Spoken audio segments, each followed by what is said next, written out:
Oh, boy.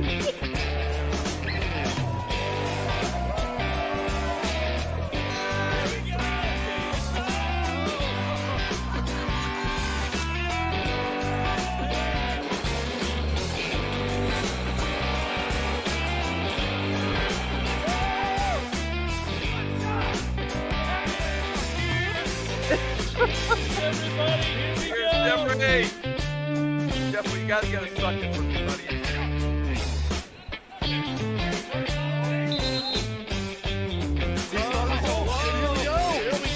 That was an aggressive lift by Dad. Come on, break the record. Oh, this is 10 seconds, 12 seconds, 15 seconds. Roll for the record. Oh, my God. It's a new record. I'm going to have the mic. Can I have the mic? So blow, Seminole wind, blow like you're never gonna blow again. Well, I'm here. I'm not sure where Corey went. He was supposed to come out here. He's supposed to be here for this big win. The Noles have lost. Oh, it's coming in hot. I made it.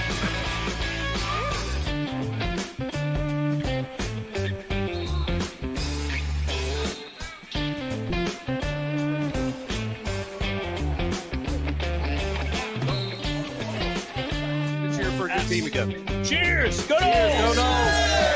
Go Noles! Hi guys, nice to see y'all. It's been a long time.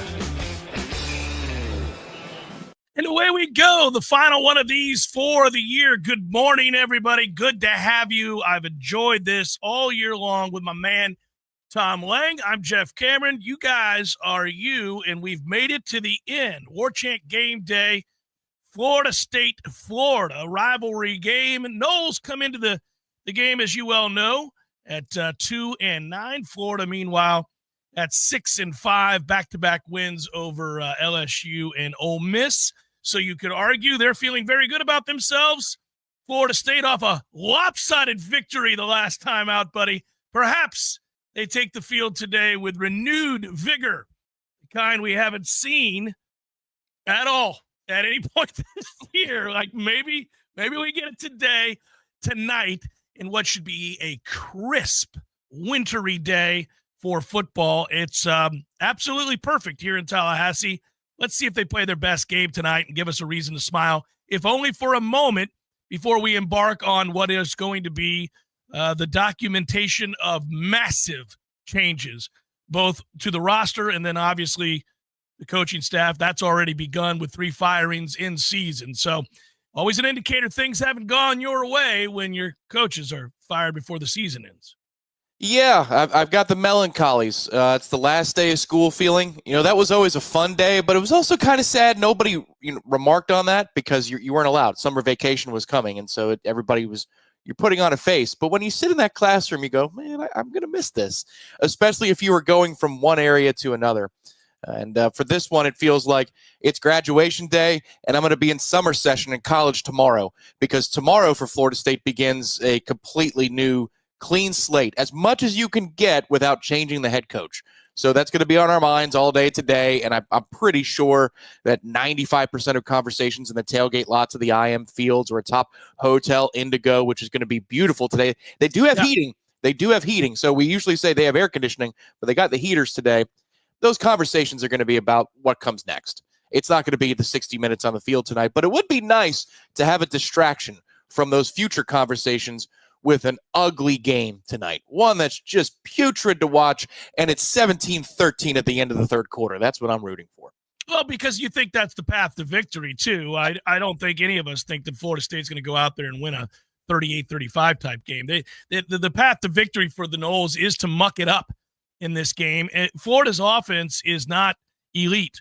It is one that has a quarterback who I think will become elite and who is improving each week. And there is their hope. And that DJ Lagway is a really good player. As for Florida State, we're hoping to see signs that Luke Kromenhoek can be a very, very good player. But so far, the problem he has is he hasn't played a lot of football ever. I mean, he's not played a lot of quarterback in his life. So we're watching a young man learn on the job, and it's difficult. You know, that's why you see these inconsistencies that we're referencing that really lead to problems in terms of, scoring a lot of points. You have to try to win this game, I would think, or what's most likely anyhow, barring a bunch of turnovers or big special teams plays. You can never predict those things necessarily. But it's probably like if Florida State's going to win, it's something 24-21, 20-17, something like that. I think that would be the path to win tonight's football game. Well, yes, the path to be in it is to come up and stop the run and play physical. I mean, this is it's like the North Carolina game all over again. You have truth serum opponents. Are you willing to come up and be tough enough? And Florida's got a three-headed monster running back. Montrell Johnson is back in the rotation. He had a 100-yard game last week against Ole Miss after basically missing a month. He did get 2 carries in the LSU game, but they ramped him back up to full speed.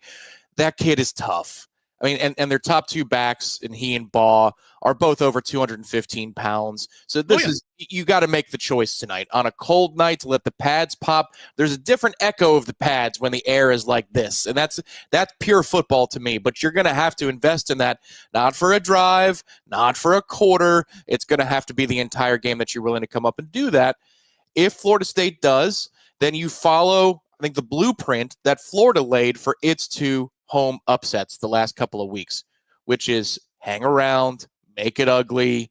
Next thing you know, the opponent is starting to press because they know that they're the favorites. As of this morning, it's a 17-point spread. It climbed up to 17. So Florida knows that the pressure is on them to finish the job here, go 7-5, and really put a stamp on the revamping of Billy Napier's career in Gainesville. But if it's close in the second half, this crowd will come to life. It'll start to believe, like I said, those conversations about coordinators and future will stop and say, hey, hang on a minute here. This is 3rd and 9. We might get off the field again. That's the moment that I want to be living in tonight. We'll see if they get there. Today's pregame show is brought to you by Hotel Indigo Tallahassee College Town. Whether you're a frequent guest, a business hosting your event, or stopping by the restaurant, bar, and rooftop before an FSU home game, Hotel Indigo Tallahassee wants to thank you for your continued support and being part of the family. If you want to host your next event with the best view of Doak in town, call Jay Green. That number is 850-755-9011, 850-755-9011. Hotel Indigo Tallahassee, welcome to our neighborhood, and we will invite you as well out to that event this evening. What time we get there, Tom? 4? 4 o'clock. So you get the noon window and then head on over, buddy, because it's a good noon window. Yeah, you want to smile? I'll put a smile on your face, everybody. This is probably not a text exchange you expected me to reveal. Chris Ricks is in town with his family. He reached out to me and wanted to get together, wants to go by Hotel Indigo perhaps this afternoon to say hello. So we'll see if Chris is listening. We appreciate you. He's going to be down on the field before the game. Again, I know most of you don't imagine that this kind of text exchange exists between me and Chris, given my history and his, but they do.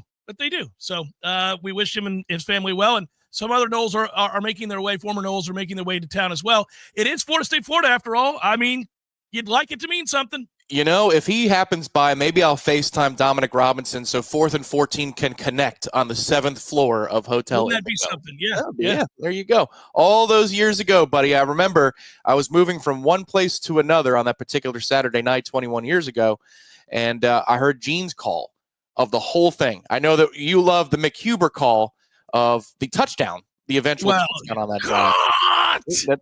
PK Stam.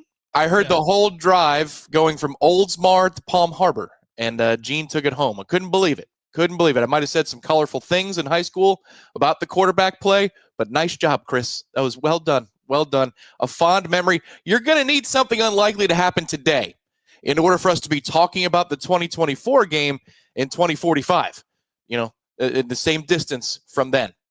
Yeah, you are going to need that, and I think it's highly unlikely if we're getting down to brass tacks that Florida State gets a win tonight. It's not impossible. It's not like I felt, frankly, before they headed down to Miami, where I thought you were running into a well-oiled machine that would play well. Miami actually didn't play all that well, and Florida State hung in there because they were fairly physical early.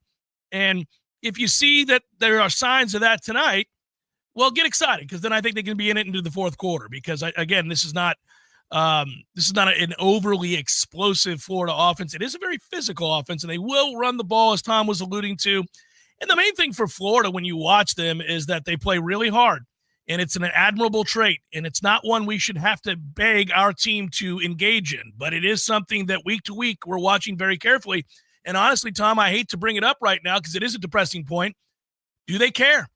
Is this the end? Are they just playing out a string of football games that they've been largely disinterested in for much of the season? Or is this truly the way one would feel before a big-time rivalry game at home in the backdrop of Thanksgiving weekend on a cold evening at Doak Campbell Stadium? Saturday nights at Doak are supposed to be electric, even with a capacity crowd that's nowhere close to what it will be going into next season. You'd like to think that energy, the fire inside, that other uniform, and maybe pride in yourself, in your effort, will fuel Florida State to play hard tonight and give us a game. Well, I don't think they were sleepwalking last week. And you might say, well, of course, they knew that they could actually win a football game. Nah, sometimes when you play an opponent like that, that will show your habits. They'll come to the surface because you don't believe you can lose. And I get it. I get all the things you can reply to that. But it's the Florida State equivalent of FCS football. So they knew that they were going to likely win that football game. But I saw from a detail standpoint, from a caring standpoint, good habits. So if you're going to do that against Southern, you're going to do that tonight. And again, there's a lot of players on this roster, a lot of them, that did not turn in the regular season that they were hoping for in terms of the next level, in terms of good film for themselves, making money for themselves. This is your last opportunity to do so. I fully expect a good effort tonight. I just don't know that it's enough, but I think we're going to see the investment from the team. I sure hope so. And, it's weird to think of a game as an afterthought because of the interest that you have in all of the things surrounding the program that don't involve the play on the field. Not directly anyhow, right away. You've got this recruiting class, whatever that's going to be. You've got these coaches that you have to hire in the midst of all of this. And then, frankly, what we think, and we're projecting this, I don't think there's any doubt about it. Some might argue otherwise. But we think Florida State's going to largely have to dip back into the portal in a way that makes us all uncomfortable, but is entirely necessary right now to revamp this roster. I think they're going to be bringing in upwards of 30 to 40 players. And if that's the case, maybe more. If that's the case, then there's going to be a lot of stuff for us to cover at warchant.com and on the Jeff Cameron Show every afternoon. I think that we're going to be talking a lot about players' makeup because what I think you can find post this game, and let's hope they go into this effort with the portal and the recruiting class with a little bit of momentum with a shocking win tonight. Again, they're 17-point underdogs. But what I think you can find when you're going in mass like that is the ability to ensure that you don't have another 2-10 type season. You may not find the ability to go out and go 12-0, but you might find the ability to go 7-5, 8-4. And that's really what they're going to have to find because very few of the elite players that are going to enter the portal are going to be looking at Florida State because their options are going to be much better than Florida State as currently constructed. Their options are going to be, I'm going to go play for a national championship caliber team like Georgia or Alabama or whomever, Ohio State, Texas, whatever it might be, Oregon. So you're going to have to find those other guys that are hungry, who want the opportunity to don the garnet and gold, and perhaps get this thing turned around to an 8-4 type season. Yeah, you're going to want to see social media video of Mike Norvell in El Paso on the Miners campus. You say, what is Mike doing in El Paso? And the videos of him walking by a group of guys and saying, "U5, come with me." And they say, "What?" And he's, "U5, come with me." And then they hop on the charter plane, they come back, and you sort out who's who. He doesn't even know who they are, but he knows that UTEP is all right in this one segment group. That's what you want to see. Unfortunately, the scouting department is going to have to be on the level of the Oakland Athletics with Billy Bean. We're going to have to be like the Ron Gardenhire Minnesota Twins. We're going to have to be like the Tampa Bay Rays have been for well over a decade. You're going to have to be that type of franchise where you find a bunch of kids where they go, how was nobody in on this kid next year in October? That's what you're going to need, 3 or 4 of those dudes. Hopefully they can find him. Yeah, and it is a reclamation project that none of us expected to have to see after an undefeated regular season last year and a conference championship victory. But that's the reality of their situation. It is a desperate one for Mike Norvell, who quite frankly is only keeping his job because of that buyout, which is massive. Most of the time, a season like this ends in a coach being fired. This time around, he's able, because of circumstance, to do the firings of his staff, and now it's on him to remake himself how this program operates, and obviously this staff. And that's the key to everything in terms of how they're going to bring in players and which players. What are they going to run? Who's the defensive coordinator? What kind of offense are they going to run? Who's the offensive coordinator? Who's the wide receiver coach? Who's the offensive line coach? Who are you bringing in? And that's all going to be predicated on once you know that information, though, then that'll determine the kinds of kids you bring in, and that includes the question of whether or not tonight is one of the last times for at least a year that you see Luke Kromenhoek and maybe Brock Glenn. I don't know that both will be here next year. I don't know that either one will be here next year. I tend to think that Luke Kromenhoek obviously is the guy that they're riding with. He's starting tonight. He got the bulk of the play last week. I think they believe his upside is greater than that of Brock Glenn's. Don't know that means Brock is leaving necessarily, but I would think that if Florida State chooses after today's game to go out and get a quarterback in the portal, one of those two young men, if not both, would leave. Yeah, I would agree. This is also something that the fans have been clamoring for. This will be the last time you see Mike Norvell, heavy lean, calling plays. It'll be so. Mike, go out with a bang here. Let's break away from those wide receiver screens and see if we can't find something else to work with. I'm like you. I think it's more complex. I think Mike Norvell, the play caller, has been failed by the head of the operation. This is where it's key to me. You're correct in talking about what are we going to run. The more important thing than the coordinator hires is going to be the ability to acquire talent. And maybe they can help you directly in that regard. But if you don't get players in here, you can have a go-go offense. You can have an air raid offense. It doesn't matter. You can have Mike's offense, which failed miserably this year. Yes. Right. And if you don't have the players, then you're not going anywhere. You're not doing anything. When I watch the go-go offense, I see an offensive line consistently winning against its opponents. So, those plays are probably going to work if your offensive line is surging 3 feet into the defensive backfield. That's the way you want it to work. And we'll see about talent acquisition. I'm interested to hear if they announce this, or if not, us getting answers of how many people have they added to the behind the scenes to help them when it comes to evaluation and acquisition. That's going to be huge to me. Yeah, by the way, Kenny, I agree with you in the chat. I don't think, now my cohorts at Warchant, some of them anyhow, disagree with me. I don't really believe that Norvell as a play caller is the problem. I don't think they're failing because he's calling poor plays. I don't believe that to be the case. They can't block anybody, as Tom just got done talking about, and I believe that is the biggest of their problems. Everything fails when you can't block it up. We know that. It doesn't matter what kind of offense you're running. You can run the option. You can run the run and shoot from yesteryear. You can spread it out. You can do all the things you want to do, but none of it works. None of it in any capacity at all if you can't block. And they can't block. So I get all that. But he is hiring a new offensive coordinator. So that's why you engage in the discussion. He is hiring a new offensive coordinator who, I might add, is probably not going to say yes to the job if he's not calling plays. So we're going to be running a new offense. It's not going to be Mike Norvell calling the plays. It is going to be somebody else. That is what he, in essence, admitted when he fired his offensive coordinator and his offensive line coach and his wide receiver coach and his defensive coordinator. He is taking a different approach to coaching this football team, and it's necessitated by a 2-win campaign in which everything failed.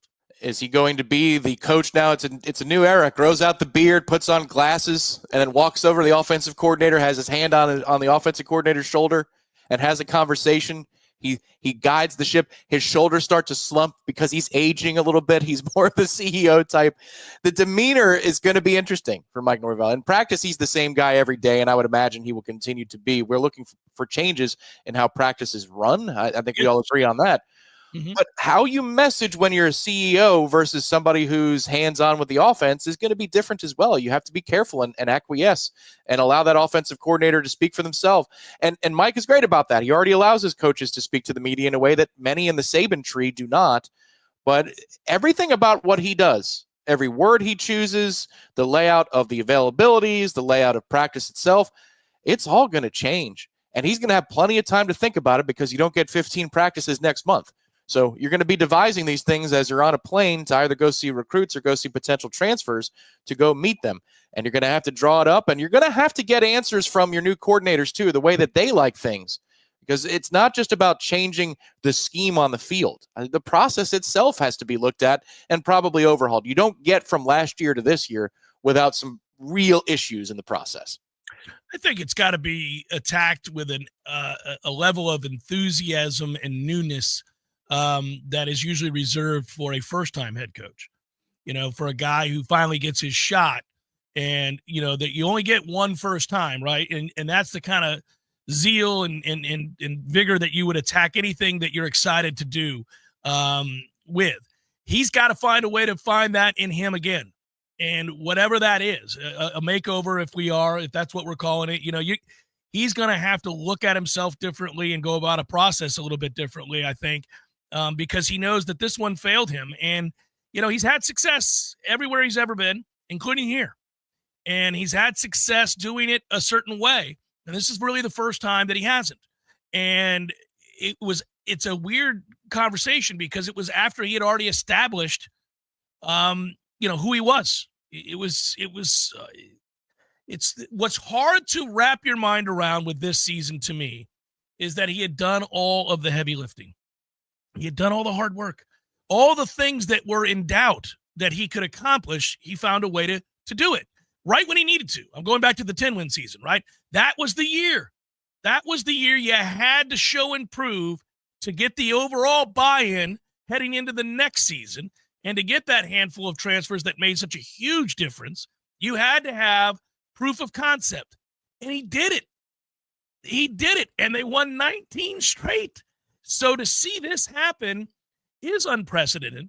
And it is difficult to wrap your mind around. And it is going to require a very different way of looking at how you run the program. And you're right. I think I would welcome, especially if I were if I was the person doing the hiring, I would welcome those new sets of eyes.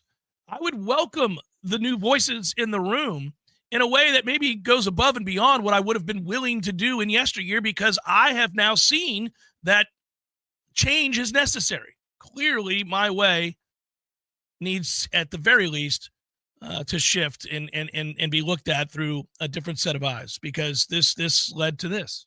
Well, and how they graded their transfers, how they evaluated their transfers previous to this group, I think is going to be important too. What's the difference? I think we can all guess and we can all kind of see, but those guys came in, that first round of transfers, Jermaine Johnson setting the tone for the program. Kier Thomas also setting the tone for the program. Kier Thomas was so underrated, yes.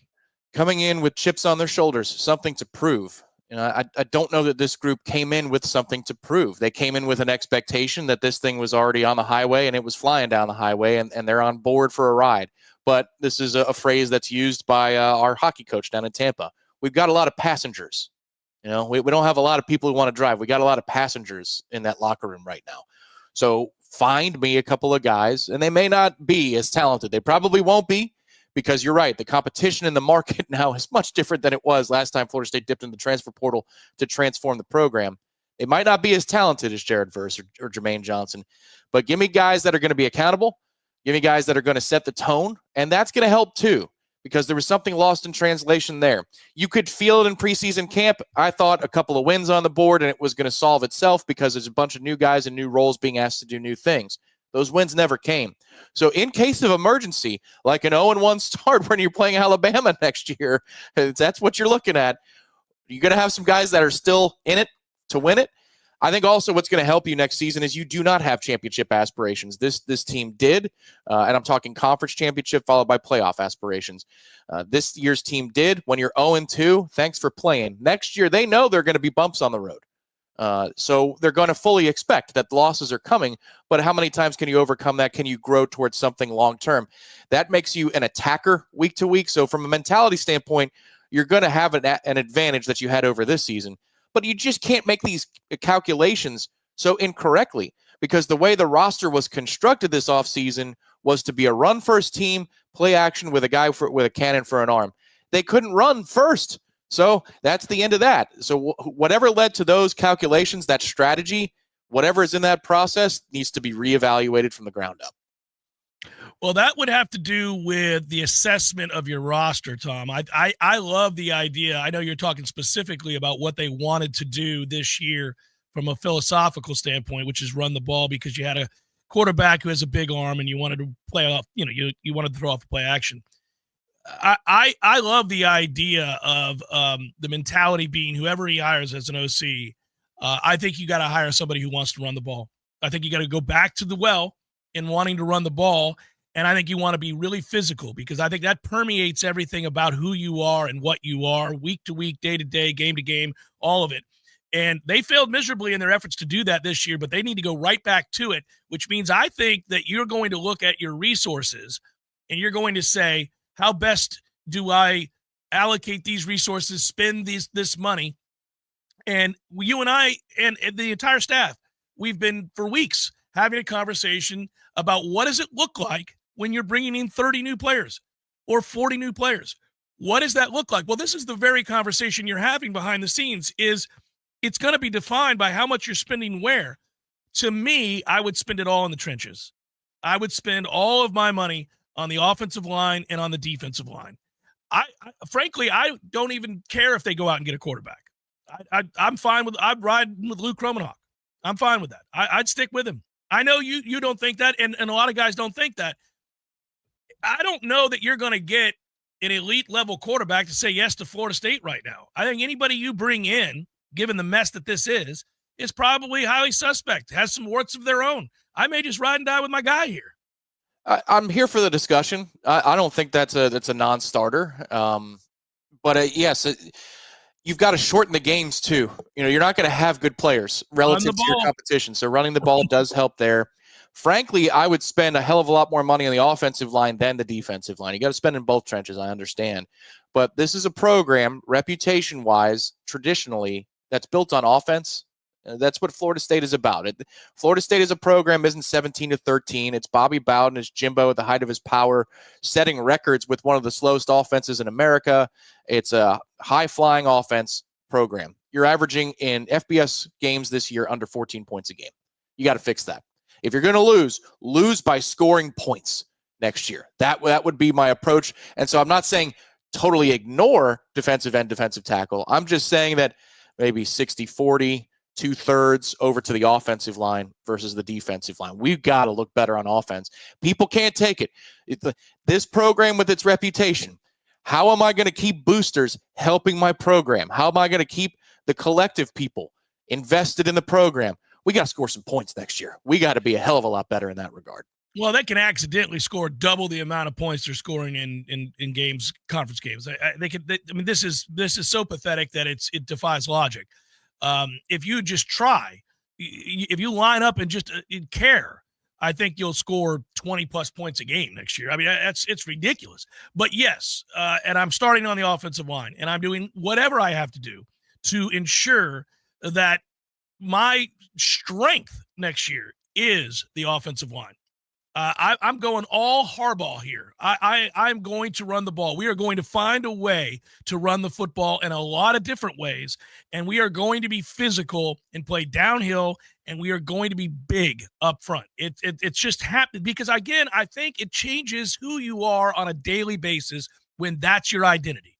When you are a rough and gruff and tough minded team, and you want to run the ball, it changes how everybody plays the game on offense and defense. And they're so soft this year, so soft, that's the thing I'm addressing right away. You can't play football and be passive. It is not that kind of game. We are reactive across the board. We do not set the tone. We do not dominate an offensive or defensive line and reset the line of scrimmage ever. We never choose to stick with it when we do, which is bizarre. So, Tom, that's the thing that I think this offseason should be filled with. We ought to be having conversations on the Jeff Cameron Show in which it sounds like a broken record, where people, instead of tuning in to hear us document another loss, which is a broken record, instead tune in and say, golly, they're talking about they got another offensive lineman yesterday? What are they, bringing in 24 offensive linemen? What are they doing? Yes, we are. We're going to ensure that we will find at least 5 of these bastards that can block. Somebody's going to be able to block. I'm going to have 2 linemen report as eligible every play. We're going to make the refs work. They're going to be exhausted, and they're going to say 67's eligible again, and so's 52 on this play. There you go. All right, so now you got 7 on the line, and they can release out into routes, but they never will because we just run the football. Toughness is contagious. Yes. And I think if this group was half as good as Mike Norvell, not infinitesimally small relative to his expectations. But if they were half as good as he expected, you're in a bowl right now and we're pissed off, but we're not totally gobsmacked by what happened this year. So choice of words there, buddy. Well, that's what this year has been. Just one big gobsmack to the face. It's been a tough season. But if they were half the offensive line he expected us to be. Sorry, Daniel, our dear friend. Oh my. Very nice, Daniel. That's what we're looking for. We're looking for strength. We're looking for repeatability. Whoa, take that down. It's well done. It's well done. Yes. For the people that are listening on the podcast, you just have to imagine. It's fantastic. But that's what we want. We want that toughness that we talked about yesterday with the basketball program. They're not going to bail you out. They're going to keep playing. And they might go on a cold spell, and they might go on a 2 for 14 stretch from the field, and they can't score points. But damn it, when you're in the half court, and if you're not getting out in transition against us, you are going to have to grind through 30 seconds of possession and hope you get a good shot, because we're going to bring it, and we're not going to bail you out. That's what I'm hoping this offense is next year. We bailed out so many opponents. Well, it's such a low bar. It's not something that I really ever thought that we'd be talking about. It's nothing I wanted to entertain. It's frankly the most scathing of all the indictments of what happened this year is that there is evidence, and there are moments, I should say, of pockets. It's not sustained throughout the whole game. Pockets of play that it makes you want to puke, where they're not attempting to execute or play with any sort of fire or physicality. You have stretches in time where they're, I guess this is a better way of saying it, they're just going through the motions. And there are sports, by the way, where you can go through the motions. Those sports exist, but football is not one of them. Football is a game that really requires a lot of you. It requires a lot mentally. It requires a ton physically. And you can't play it with any form of passivity. And I feel like that's probably been the most bitterly disappointing element of what we've witnessed. I think fans, I give all of us more credit in the sense that we get that in competition, there are going to be years where you're loaded for bear. Your team is the better team. The vast majority of the time they step onto the football field and you think, all right, it's not a matter of if we're going to win, but by how much. And we judge them accordingly. Did you play well or did you play with your food? Did you get the job done? Did you execute? Did we get the backups in and get valuable experience because you guys took it out there as a businessman does, took care of it and moved on? Or did you mess around and now we're a little frustrated because those show signs of weakness, whatever it might be, right? And there are other years where you take the field and a lot of the games you realize you're not the better team. And it's going to be tough sledding. And if that other team plays well and you play your best and they play theirs, you're not going to win. And you can accept that because the through line to both is that you're playing hard, that you're giving effort, that you're competing, that you care, that you're giving everything that you have, not only because you take pride in what you do, but you're proud of the uniform you're wearing and what you represent. And moreover, you care about the guy next to you who's also going to give it his all for the guy next to him. This year has been a lot of us watching guys who don't seem to have any of that. And, I blame the coaches first and foremost because those are the guys being paid millions and millions of dollars to ensure you get that kind of effort. But I put a lot of the blame on the kids too. I see too many guys who look like they're entitled, and I find that appalling. And I think it's the least likable element that a human being can possess in the workforce or on the football field. And I think that's why when you watch these losses, you're not just mad because they lost. As I just stated, I think most fans can deal with losses so long as there's some pride and real effort being given throughout the course of a football game. You'll attach yourself to that. You'll invest emotionally in something like that. This has been repulsive because they don't care. They care seemingly at times less than we do, and that can never happen. And I know that's not true of every player out there. I know there are some kids giving strong effort every Saturday. I know there are kids who sacrifice and work hard and deserve better than this. That is true. I'm not calling out each and every member of the Seminole football team for this, but I think we've all seen many times throughout the course of this season during games where we look and we have to look again Maybe we go back and rewind it, or we go after the game and we watch it again and we go, did I see number so-and-so kind of not running there? Yeah, I did, didn't I? Did I see that guy turn it down? Like he's in position to make the tackle, but he decided, here's my shoulder. Yeah, did I see that again? I did. Yeah, I did. Yeah, he literally turned his body. He didn't want to tackle. That can never happen. It can never happen. And that's what's made this season virtually unwatchable. Well, and that's where you want to be careful before saying that and speaking in definitives. But they've given you more than enough definitive proof, and a couple of players did that in the Miami game on the road, which to me is just it's already sacrilege to not go out there and give it your all, but especially in a rivalry game. Look at what Miami was doing to the echo of the whistle. Beyond the echo of the whistle. Who's making Mickey Andrews proud in the Florida State-Miami game earlier this year? Wasn't us. Now, there are guys and their anchors in the defensive line. Josh Farmer and Darrell Jackson, I think, have been consistent. Darrell had been overwhelmed, but he started to turn it around second half of the season. Josh Farmer's been leading the way. He's been everything that you were hoping he would be. Yeah, he's played hard. And it's going to start with those two today. And Lolo Hea in his last game as a collegiate athlete, I wish he could come back next year. I need players like him, a lot of players like him on the offensive line and the defensive line. He's not going to go in the first 50 picks of the NFL draft, far from it. But that's the kind of guy that you need in droves next year. Player like that who cares as much as he does.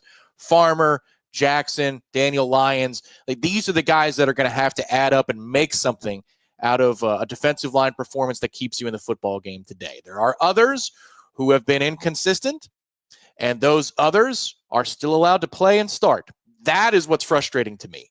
Beyond the fact that it happens, it's that, they're out there again. Okay, well, I guess that's what we're going to be doing for the entirety of this year. That is what will drive you mad. Join the over 11 million men worldwide who trust Manscaped and get ready for kickoff or any other sport for that matter by going to manscaped.com. All you got to do is use the code WARCHANT for 20% off. That's 20% off if you use the promo code WARCHANT. It's also for free shipping. You'll be happy you did it. By the way, I'll point to something here, the all-in-one grooming kit. It's called the Performance Package 5.0 Ultra. It's the ultimate holiday helper. If you're looking for somebody, some gift, unique gift, something like that, this is a good one because you're going to make sure you don't have the annoying ear hair, nose hair. Get your boys taken care of. You know what I'm saying? Get the aftercare. Got all the stuff, all the things. It's all there in the Performance all-in-one grooming kit. The Performance Package 5.0, 20% off, free shipping with the code WARCHANT at manscaped.com. 20% off and free shipping with the code WARCHANT at manscaped.com. There you go. Stefan says, too cold to use Manscaped. Hey, man, we're not saying outdoors. You don't use you have I like power? to use my Manscaped on the deck in the wintertime, guys. What are we doing? Do you have electricity? You do, because you're here. That means you have electricity, internet, charger. Just your bathroom's not going to be 38 degrees. But this game will be by the time we get to the fourth quarter. I get to break out all the kick-ass winter editions of the Noel gear that we get from Garnet and Gold, and I love it. This bad boy I wore in Chicago. Get to wear it again today. Have to be very careful with my coffee while I'm using this. I'm afraid to wear white, and yet white looks so regal on Florida State fans everywhere. And when they wear it, when the Noles wear it, we look great. But it's dangerous out there. There's a lot of dirt. There's a lot of dirt floating about. A lot of, brown-colored liquids that one takes in a given day, and it can be dangerous. What's your cold weather beverage of choice? Is it Irish coffee? Is it what is it? Probably a porter. I like a good porter, but I would say that or Scotch. Of course, you and I both love the Islay Scotches, and we've entered it in. A good Islay Scotch is always tasty, but it's especially true, it seems to me, in the wintertime. In the wintertime. You get the and I like the smokier, the peatier, the better.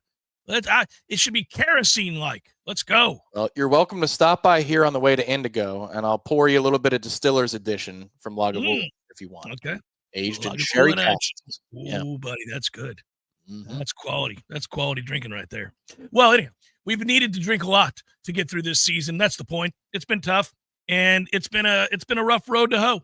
I've had moments where I've never, I've been broadcasting, Tom, and I feel very fortunate. I love this job, and man, it's been a dream come true, and it's not ending anytime soon that I'm aware of, so knock on wood. But I was thinking back on this, even during the lost decade. I don't think in my 27 years of covering Florida State and doing a live radio show on a daily basis, 27 years, that I've ever had as many moments where I had to regroup before I walked into the studio and find it. Normally, the joy of what I do for a living is that I'm always excited to do it because it's a passion. And whether they're winning big or losing big or everything in between, there's always there's something to latch onto and discuss and get excited about. This is the first year that I've had moments where I've thought, I don't want to do this. Who wants to hear me talk about this sorry team who doesn't give effort? It's been very difficult. And I just hope we never have to do it again. I mean, in many ways today is less about a rivalry game, at least selfishly for me, and more about putting a bullet in this season and being done with it. There may be some celebrations to that end in the post-game show today, 10 to 15 minutes after the game, provided the game's close, or else we'll convene in the fourth quarter and start the festivities early. But, putting the final nail, breaking the final rock, whatever you want to call it, there may be something special coming during the post-game show tonight. You know what would make you feel better? 12 to 15 touches for Lawrence Toafili, because, damn it, it's impossible, it seems, to get him the ball with any degree of consistency, and it drives you nuts. When he does, he produces when he gets the football, but it's senior night. And here's a kid who's done nothing but everything properly, everything right. He won you the ACC championship game with a 2-play drive with the Wildcat last season when you had to have it. He did what the defensive line did. He's like, well, you guys aren't doing nothing, so let me help the cause. Let me put us over the top. I thought this was going to be a year where he finally got featured. He can catch the ball, too. It's not like we have a lot of dudes that can do that, so maybe you could have lined him up more at receiver, gotten him some more targets. It's been frustrating for Lawrence.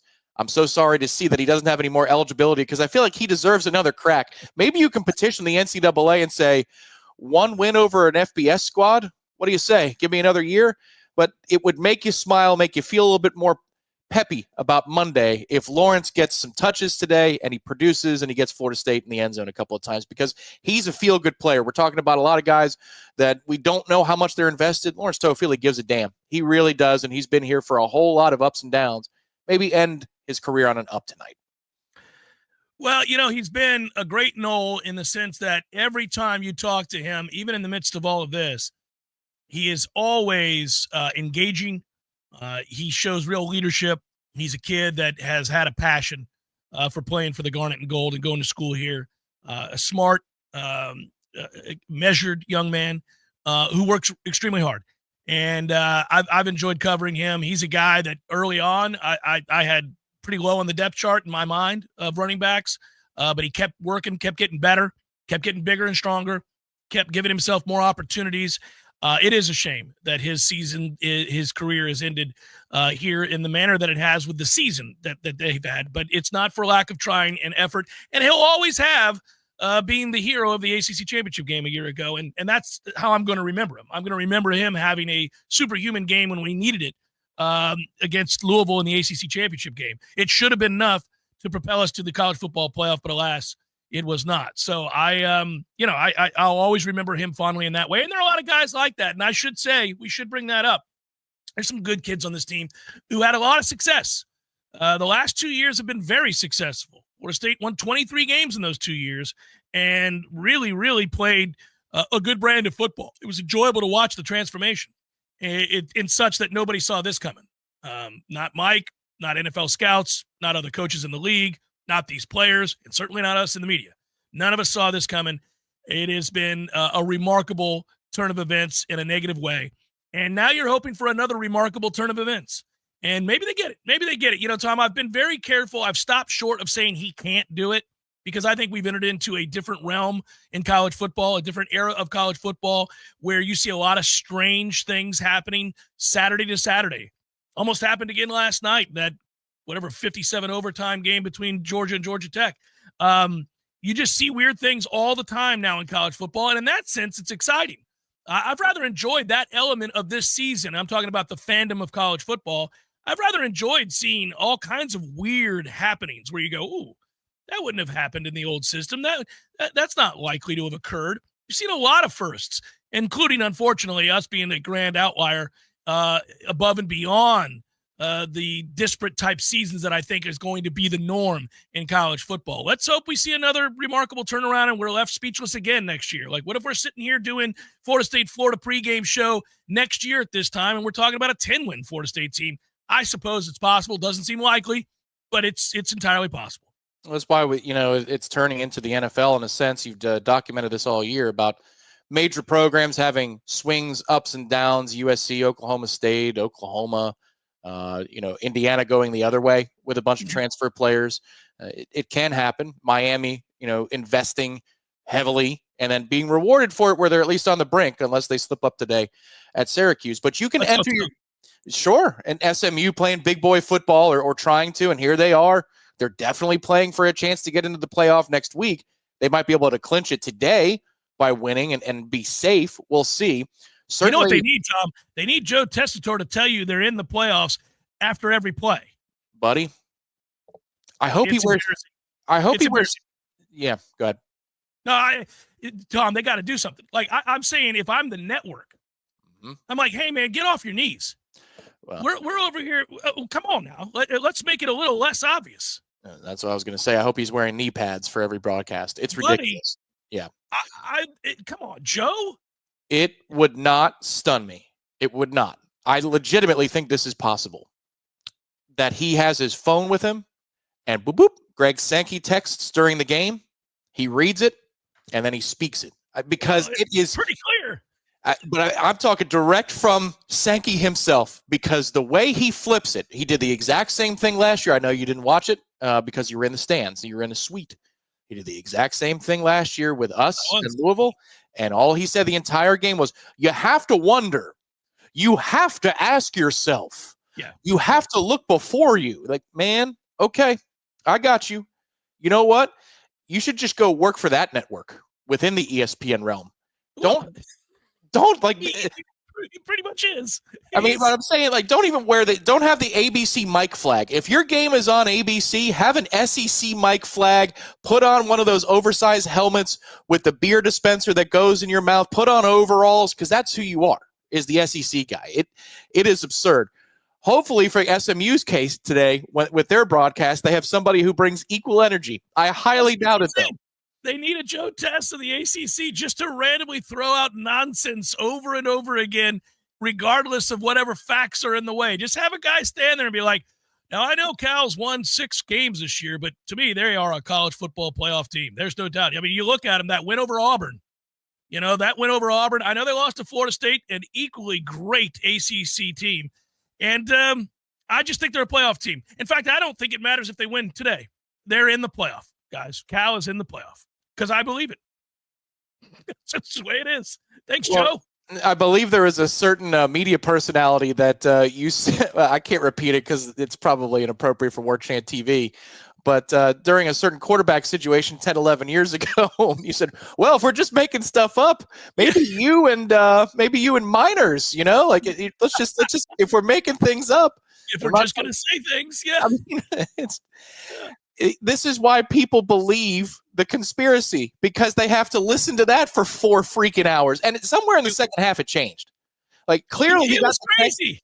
In the third quarter, he got the text and it was just, that was it. Every time there was a break, I'm sure Jesse Palmer's like, I mean, guys, I might agree, Joe, but goodness gracious, a little more subtle, pal. Joe, dust off those knees and let's broadcast this football game, sir. Please. This is uncomfortable for me. It's weird. It is weird to me that Jesse is far more objective.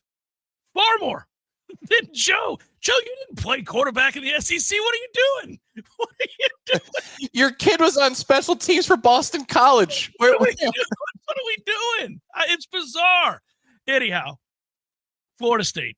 We'll round out the show with Florida State talk. We can be back in that conversation next year, though. I do believe it's within the scope of possibility. It doesn't mean that it's going to happen. But look, it starts with something simple. It'll start with something nondescript And obviously we opened with Alabama, so probably not going to be a win, but you're going to see something in September. You're going to go, well, that looks like that might be sustainable. Okay, let's see what happens when we play Pitt or when we play Virginia Tech. And then a couple offensive drives, and you're saying, all right, well, we knew it was going to hold up against Texas A&M Commerce, but it looks like, well, okay, we got a little something here. And the next thing you know, you get to turn the page. It's October 1st. You got 1 loss or 2 losses, and you're saying, I think we can compete. And it might not be that you end up anywhere close to the playoff conversation, but now you're talking about competing on a week in and week out basis, and you have something to look forward to when you turn on the television. That has been the hardest part this year, and I want to commend all of the fans that have made the road trips this year. I thought for the North Carolina game, they were outstanding. They were invested to begin the game. Not the students, but the people who paid to be there in the stands. You could hear the engagement level. You heard the engagement level several night kickoffs this year where I'm wondering, are people going to show? And your dad among them? A lot of people make their way to Tallahassee, win, lose, or draw. They have been remarkably passionate this year. I just hope they get rewarded with something better next year. Well, had the good fortune of meeting all those fans in Ireland and starting the year right over in Dublin and just getting an opportunity to not only engage with the Irish people who I love and go back to that country that I love, but to see all the Florida State fans who were so excited to be out there and amongst each other, right? Going to the old storehouse to see our broadcasts and had a great time getting to meet so many people that have listened for years that I've never encountered in person. That's always a joy for me. And I know you love that too, because we're usually just behind a mic. We see each other, but we don't see the people listening. So that's always great. And it started that way. A lot of people spent a lot of money to go over and engage and do that. And they had a great time in spite of the loss, but they did it. Many of those same people throughout the rest of the season too, going on the road to games. I ran into a ton of Noles up in Chicago at the Notre Dame game, and we all went there knowing that Florida State was going to get housed. In fact, I think we predicted something close to 52-3. Like we thought it was going to be that kind of ugly. And yet I saw a ton of Florida State faithful. They filled several buses with me to go into that dump of a town. And, it was impressive. Those are the diehard fans, the loyal Florida State fans that you want to see rewarded. You want these kids to be rewarded, the ones that I was alluding to earlier, the ones that do work hard and give it their all. And they deserve better. They've invested a lot of money. And hopefully we see that kind of a turnaround. I have my doubts, but it's not, I'm not here to say it can't happen. And, listen, let's be honest, for as much as I'm going to rip Joe Test, and I should, and whatever other SEC bias you want to point out, this is the ACC. It's not a great league. You can win 7-8 games next year. Let's be honest. I mean, look, there's only so many Clemsons and SMUs out there. Everybody else in Miami is good now. Okay, I'll give them that. You should be able to win the other ones against the Pitts and the BCs and the Wakes of the world. Yeah, for sure. And maybe on a given weekend, you can compete with Georgia with 7 wins because that's what Clemson. I mean, that's what Clemson did. Well, I mean, there it was. Clemson couldn't, but Georgia Tech. Yeah, that's correct. Well, now Clemson probably today most certainly would. But I don't know. Clemson just lost at home to Louisville. Maybe. They could. If Georgia's capable of playing that game that they played last night and lucky to win it at home against Georgia Tech, they're capable of most anything. Anything's possible, but I don't think – I think the weird part with Georgia, they've reached that stage of their it's fun to root against them, and it would have been nice if Georgia Tech could have held on. But but Tom, what I'll tell you about that, this. When you're an elite program, there are teams you get up for and those that you don't, and teams you don't take serious. And when they don't, where they've fallen off is that when they don't take teams seriously, they're capable of losing now. Whereas in the past, if they didn't take people seriously, they won by 21. Now they're at the stage where if they don't take people seriously, they can lose. They can lose to almost anybody. Well, that sounds like there might be culture issues going on there. Let's hope, Tom. Let's hope, because I'm damn tired of watching them win all the time. I'll say that. It would be great. So that's kind of where they're at now. And by the way, Alabama's been there for a few years now. When they don't play well, when they don't take people seriously, they lose. They just straight up lose. Or look awful in wins. So that's now happening too. And that's part of what's fun about what's happening in college football right now. Again, to get back to the larger subject of where will we be in a year or two, you're seeing a lot of different types of programs compete at a high level and play good football on any given Saturday.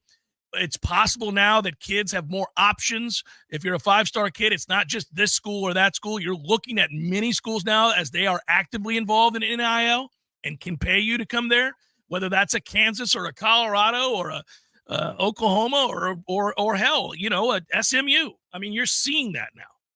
What'll be interesting too is, a lot of these institutions are publicly funded state institutions.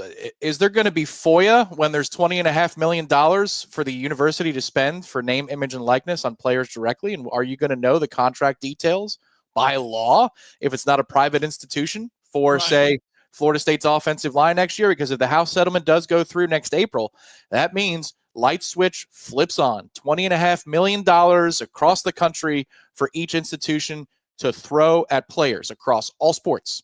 And we know it's not going to stop there. I get that the athletic director at Florida State says it's like magic. It's going to be the salary cap, and then that's it. That's the end of it. Not unless there's something else that comes along with it legislatively. You're still going to have collectives paying above and beyond the 20.5. But I wonder, at that point, rather than whispers of what Bryce Underwood is going to get from Michigan or LSU, are you going to see it on paper, these actual contracts? Then you're going to know how we budget. It's going to be like the NFL in this sense. You will look at the university's cap and you will see how they spend it. And here's hoping when we get to kickoff against Alabama, we're talking about a $14.5 million offensive line that is taking the field for Florida State in the season opener. Yeah, it begins there. It really gives you the chance, in all seriousness, discussing what Georgia Tech was able to do last night.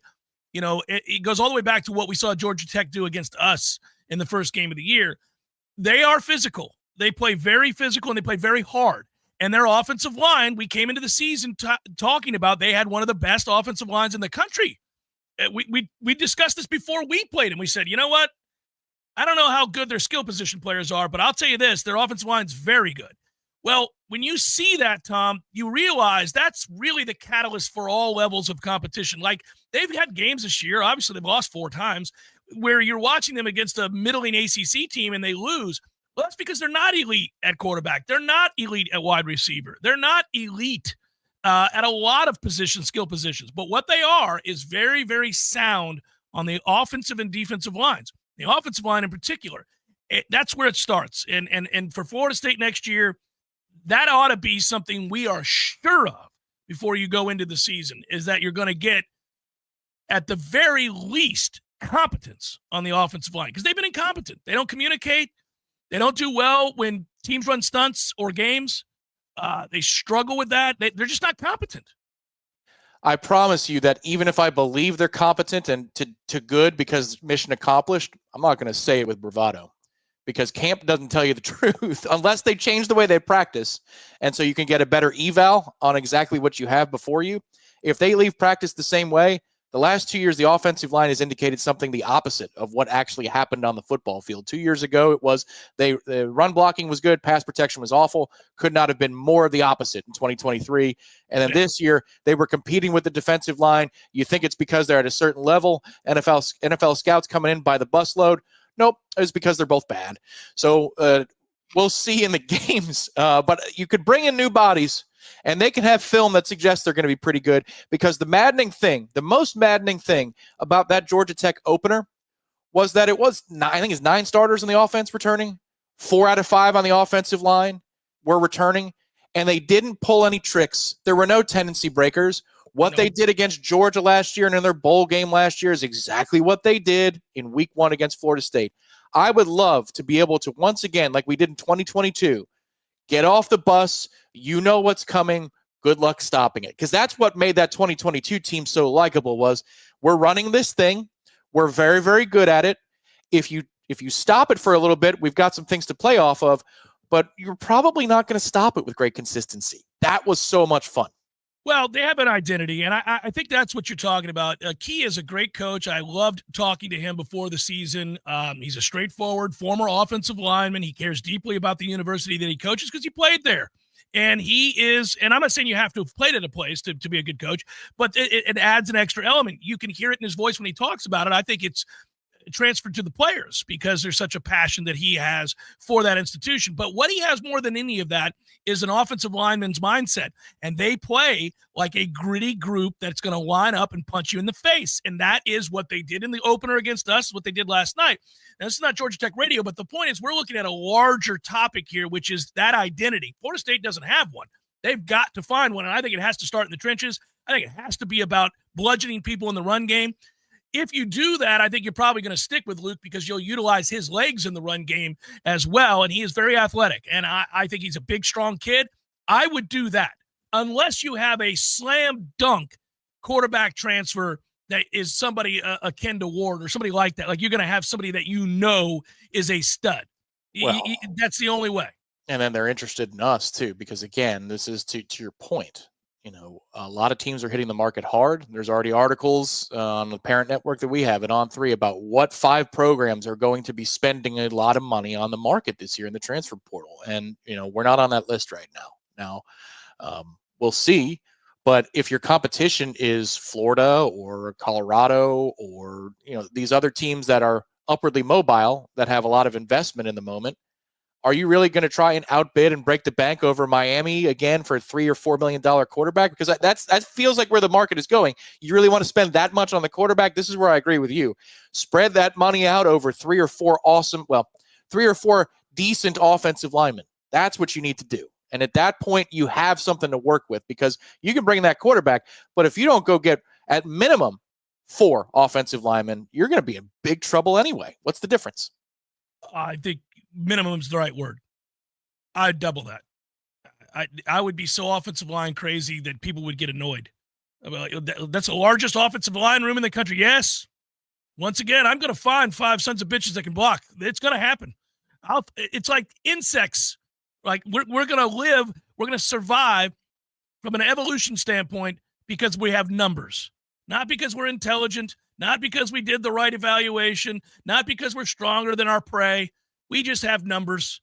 When we produce, we have 7,000 kids. So that's us. We're going to be, hey, you know what? We got 36 offensive linemen. The rosters are 105 now. What the hell do I care? I got 36 offensive linemen. 25 of them are transfers from last year. We'll find 5 sons of bitches that can block. We're going to do it. You remember the human fund in Seinfeld, the fake fund where it's like, I gave your Christmas gift as a donation to the human fund. Well, we can make a real one, the OL fund. Yeah. Merry Christmas, brother. I'll bring you a card and it says your gift has been donated to the Battle's End for the OL fund. Merry Christmas. We're going to have the gift is next year. Let's live it together. Yeah, no, by the way, Lee, yes, you got to do all the other things, right? You got to develop a quarterback, got to do all those things. None of it works if you can't block. So I'm just going to continue to just flood the market with money for offensive linemen. We're going to be like, do you know they're just giving away money in Florida State if you're an offensive lineman? Like guys are going to be in locker rooms all over the country. They're crazy in Tallahassee. Look, Bob, you're kind of average. You're second team all Mountain West. They'll pay you $1 million in Tallahassee. They think that you're a god because their guys all suck ass. They'll bring you $1 million to go play. That's right. You can leave right here. You can leave Wyoming and start for Florida State tomorrow. And if you don't, you'll be a millionaire. It's all right. Go. They're just giving it away in Tally. Hey, kids, check your stockings for some stuffers. Dad, why do I have an index card that says there's been a donation made in your name to the collective for the offensive lineman for Florida State? Merry Christmas. What? Why? Didn't you at least get me some candy? No, son. That is the gift that gives back. That's what it is. So I came to visit you in New York City this year, stayed for about a week. It was awesome. I went to Chicago with the kids. I always try to pick big family trips at least once a year. We try to go somewhere that the kids haven't been before. A lot of times it's a big city. Sometimes it's a state park or whatever it might be, right? And so this year I'm going to tell the kids, because they were asking about next year, what city are we going to visit, right? They want to go to Los Angeles or they want to go to Dallas or they want, places they haven't been. I'll be like, I'm afraid the Camerons are going nowhere this year. We're staying right here in our house. You can decorate it as you like, but we're going to be here. Why, Dad? I gave $50,000 to the offensive line fund for Florida State. I can't do this anymore. Your father can't continue to go to work and document this team that can't block. I gave all my vacation funds for the next 2 years to the offensive line fund for Florida State, and I'm proud to have done it. So when you're bored at home next year, when you would have been on vacation, just remember, your dad helped turn this son of a bitch around. That's right. You go to games because of me and that offensive line. Our vacation is to Hog Molly, Florida. That's where we're going. We're going to Hog Molly, Florida, boys. Listen, we greatly appreciate your support, and I mean that sincerely. I hope all of you had a wonderful Thanksgiving. Tomorrow, we start December. We'll document Florida State's massive overhaul with the roster and the coaching staff. It will be fun. It is going to be interesting. There's no doubt about any of that.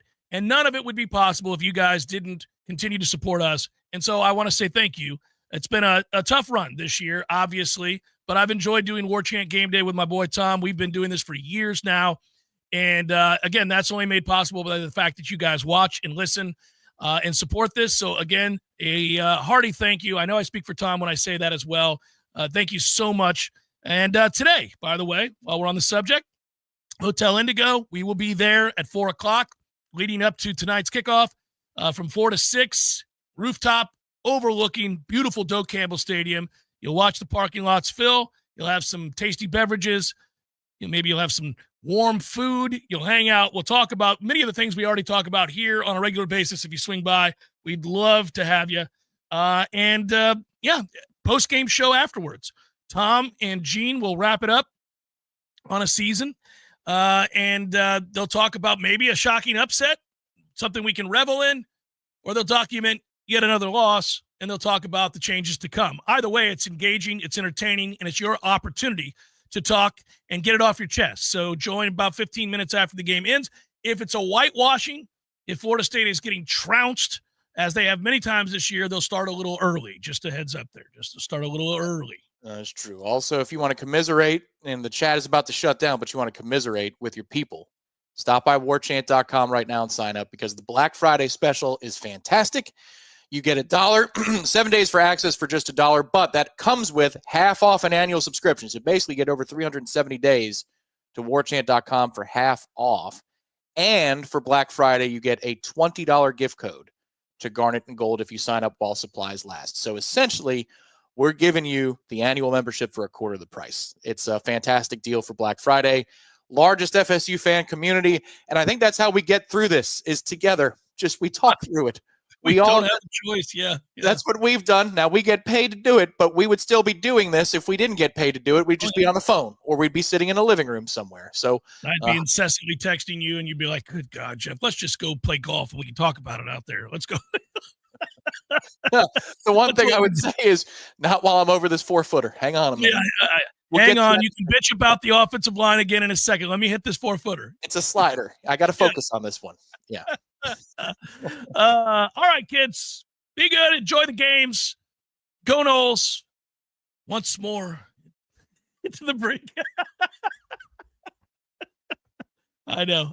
It's tough. For Tom Lang, good job, Ben, and all of you guys. Thanks so much again. I'm Jeff Cameron. Take care, everybody. We'll see you later today. Peace. Hey, this is Jay Green from Hotel Indigo, Tallahassee. Can I stop and say thank you? Thank you for telling your guests to stay with us. Thank you for hosting your corporate meetings and social events in our rooftop meeting space. Thank you for hanging out with us on FSU football game days. Believe it or not, this sales guy isn't selling anything. I just want to say thank you. But if you've never seen our rooftop and I can ever help, give us a call, 850-755-9011. We are Hotel Indigo Tallahassee. Welcome to our neighborhood.